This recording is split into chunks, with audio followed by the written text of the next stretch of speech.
السلام عليكم ورحمة الله وبركاته. ازيكم حبايبي؟ كل عام وانتم بخير. حابة اوصل رسالة للبنات الصغننة.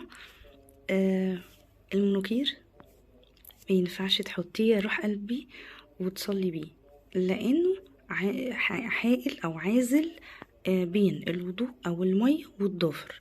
الضافر بتاعنا لازم يكون كده اهو زي ما انتوا شايفين، مفيش اي طبقة عليه بتمنع وصول المية ليه. يعني ما ينفعش تحطي المنوكير حبيبتي وتتوضي بيه، ده حرام جدا. تمام. اي حد بيقول غير كده فما ينفعش نمشي وراه.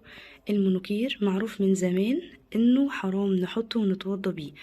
إيه لو انا مثلا عروسة وكده ممكن تتوضي وتصلي ركعتين الفرض يعني بتاعك، وبعد كده يروح قلبي عاوزة تحطي منوكير حطي ساعة ما يدن الاذان او الاذان يعني، وخلاص عاوزة تصلي.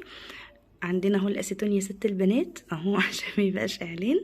اهو يا ست البنات هتمسحي المنوكير وبعد كده هتتوضي وتصلي برضو وتحطي يا ست كل اللي انت عاوزاه. طول طبعا مش ماركه بقى معلش يعني.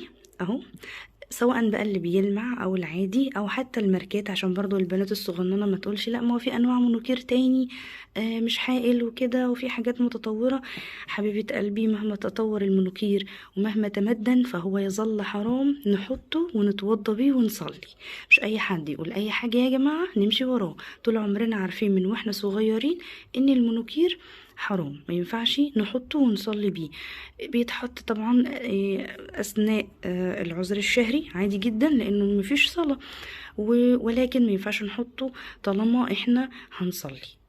تمام كده. يا رب تكون معلومتي بسيطة كده قدرت اوصلها للبنات الصغيرة. وخلي بالكم من نفسكم حبايب قلبي، وربنا يحفظكم يا رب ويبارك لكم في اهاليكم ويبارك لاهاليكم فيكم. كل سنة وانتم طيبين، دمتم سالمين وبألف خير. متنسوش تعملوا لي لايك وسبسكرايب وتفعلوا الجرس عشان يوصل لكم كل جديد من فيديوهاتي. السلام عليكم ورحمة الله وبركاته.